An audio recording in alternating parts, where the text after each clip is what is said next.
When you need mealtime inspiration, it's worth shopping Kroger, where you'll find over 30,000 mouth-watering choices that excite your inner foodie. And no matter what tasty choice you make, you'll enjoy our everyday low prices, plus extra ways to save, like digital coupons worth over $600 each week. You can also save up to $1 off per gallon at the pump with fuel points. More savings and more inspiring flavors make shopping Kroger worth it every time. Kroger, fresh for everyone. Fuel restrictions apply.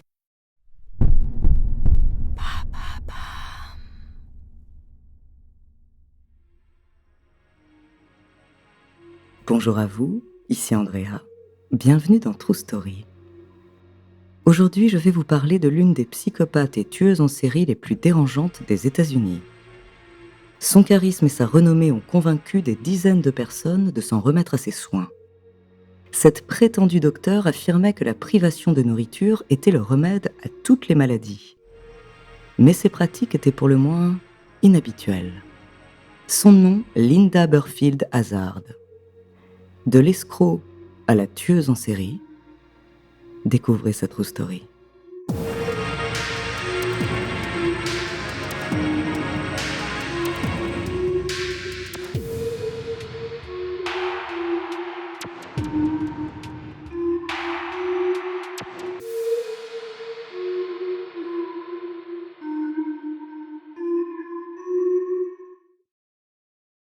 Attention, dans cet épisode, nous allons parler de scènes violentes qui pourraient heurter la sensibilité des plus jeunes.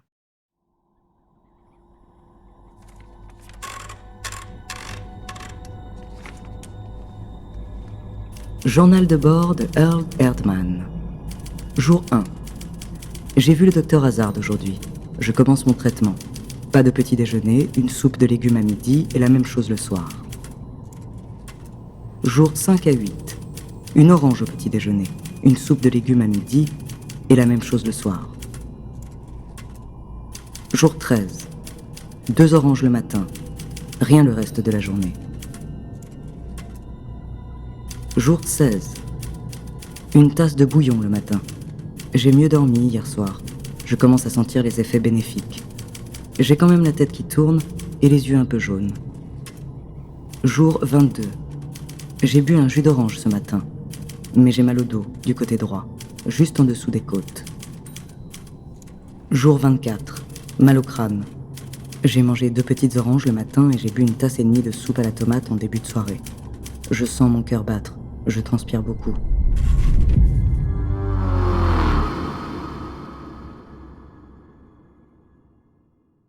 Le journal de Erdman s'arrête là, mais pas son traitement. Quelques mois auparavant, le jeune ingénieur de 24 ans se plaint d'indigestion. Il va consulter tous les médecins de Seattle, mais sans succès. Son ventre lui fait toujours mal malgré les prescriptions et il est prêt à tout pour guérir. Alors quand il entend parler d'une certaine Linda Hazard et de sa nouvelle méthode révolutionnaire, il n'hésite pas une seule seconde. Linda s'est déjà fait une réputation en publiant un ouvrage sur la privation de nourriture et ses bienfaits thérapeutiques. Elle se dit ostéopathe, spécialiste du jeûne, et a même ouvert un sanatorium dans une forêt voisine. Erdman est convaincu. Le 1er février 1910, il rejoint la docteure dans son sanatorium et s'en remet à ses mains prétendument expertes.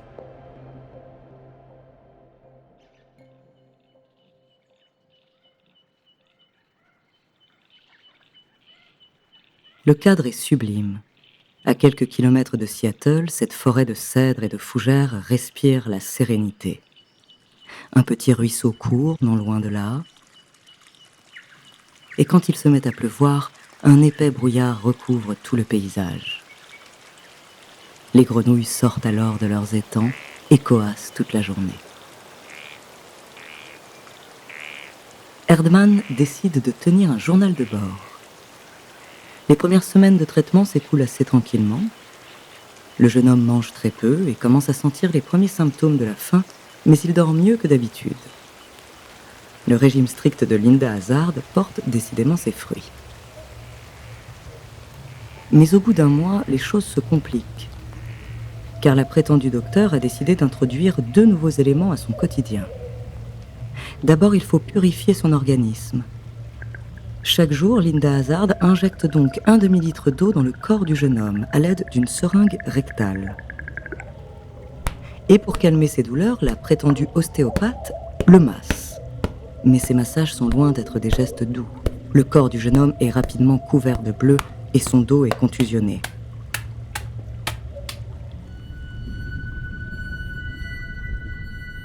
À ce moment-là du traitement, Erdmann en est à 40 jours de jeûne quasi complet. Son cerveau fonctionne au ralenti. Il sent son cœur battre lentement mais fort contre ses tempes. Des migraines aiguës le surprennent au milieu de la nuit et les hallucinations commencent. Dans ces rares moments de lucidité, il comprend qu'il est en danger, qu'il faut qu'il parte, qu'il arrive à s'enfuir, quitter ce sanatorium, cette forêt lugubre. Mais il est déjà trop tard. Le jeune homme de 24 ans a à peine la force de se lever. Lorsque Linda Hazard vient le visiter, elle se penche à son chevet et lui murmure à l'oreille « L'appétit est une envie. La faim est un désir. On ne satisfait jamais une envie, mais on peut faire disparaître un désir en supprimant le besoin. » Erdmann essaie de lui parler, mais les mots peinent à sortir de sa bouche. Chaque mouvement, aussi infime soit-il, lui demande un effort surhumain et provoque des vertiges insupportables. Chaque jour, la température de son corps baisse un peu plus et ses douleurs augmentent. Il ne tiendra pas très longtemps.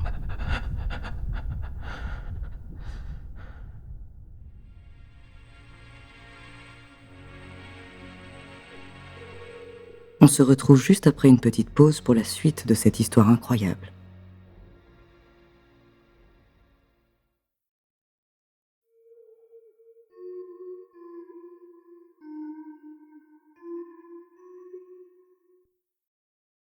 Un ami du jeune homme, inquiet de ne pas avoir de ses nouvelles, vient un jour le visiter.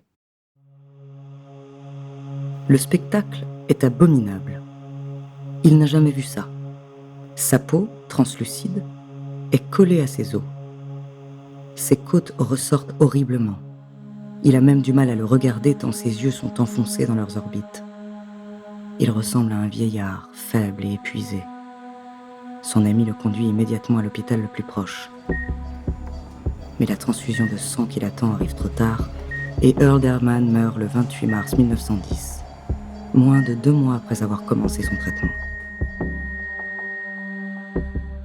Mais Linda Burfield Hazard n'est pas condamnée.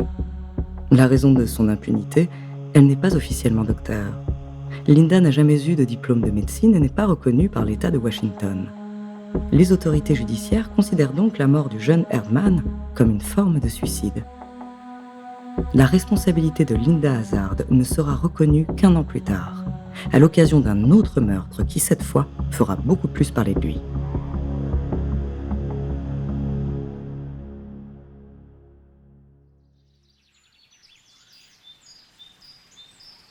En 1911, les pratiques médicales alternatives de Linda attirent l'attention des sœurs Williamson. Claire et Dora sont 2 riches héritières britanniques. Elles ont la trentaine et rêvent d'une retraite saine et naturelle. Elles s'imaginent déjà regarder les chevaux paître dans les champs, manger des bouillons de légumes préparés avec les produits frais des fermes voisines. Elles rejoignent donc le docteur Hazard dans son sanatorium.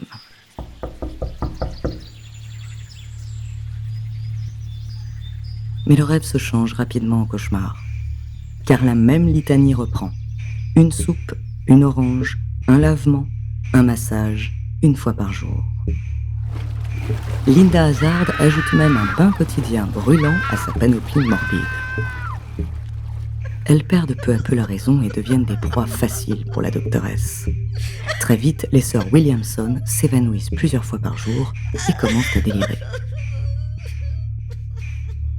Dans un ultime effort de volonté, Dora réussit à envoyer un télégramme à sa nourrice, Margaret, qui prend immédiatement la route pour les rejoindre.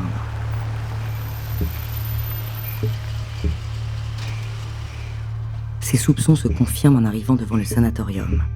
À la fenêtre du premier étage, un visage squelettique la regarde, apeuré. La nourrice lève encore les yeux, et au 2e étage, c'est une main maigre collée à la vitre qu'elle aperçoit comme un signe de détresse. Elle s'approche doucement du porche lorsque la porte s'ouvre brusquement. C'est Linda Hazard. Elle porte une robe blanche assez banale, à un détail près. L'une des manches a été raccommodée et la couture est voyante. Cette mauvaise couture, Margaret la repère au premier coup d'œil, car c'est elle qui l'a faite des années auparavant. La robe que porte cette femme en face d'elle appartient en réalité à Claire. La nourrice est confuse et elle demande des nouvelles des 2 sœurs. J'ai une terrible nouvelle à vous annoncer. Elles étaient déjà très souffrantes à leur arrivée et mon traitement n'a malheureusement pas été administré assez tôt. Claire est morte et Dora n'a plus toute sa tête. Elle apprend aussi que Claire a changé son testament avant sa mort pour faire de Linda Hazard l'héritière de toute sa fortune et que Dora l'a officiellement reconnue comme sa tutrice à vie. Margaret est sous le choc. Ses mains tremblent et elle peine à soutenir le regard puissant et froid de la femme qu'elle a en face d'elle. Après un moment de silence, elle se rue dans le sanatorium et hurle le nom de Dora dans l'espoir de la sortir de là. Mais elle tombe nez à nez avec le mari de Linda Hazard qui la fait reculer de force.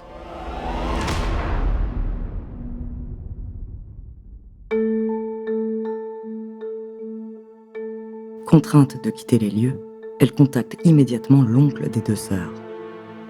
En échange d'une grosse somme d'argent, il parvient à sauver Dora. Lorsqu'elle sort du sanatorium, Dora Williamson pèse 25 kilos et ses cheveux ont perdu leur couleur. Ses os du fessier ressortent tellement qu'elle ne peut pas s'asseoir sans crier de douleur. Grâce à son témoignage, Linda Hazard est enfin arrêtée en 1911 et jugée pour le meurtre de Claire Williamson. Mais le tribunal ne la reconnaît coupable que d'homicide involontaire. Elle ne purge que 2 ans de prison avant d'être relâchée. Linda Hazard reprend alors sa pratique en tant que diététicienne et ostéopathe. Elle continue de clamer les bienfaits de la privation de nourriture jusqu'en 1938. À cette date, elle a 70 ans et vient de commencer un traitement qu'elle connaît plutôt bien, le sien. Ironiquement, elle va finir par en mourir de faim. On considère aujourd'hui Linda Burfield Hazard comme une psychopathe et une tueuse en série responsable de la mort de 18 personnes. Mais ce nombre est incertain. Les cris de nombreuses autres victimes ont peut-être résonné dans les couloirs du sanatorium le plus lugubre de l'histoire.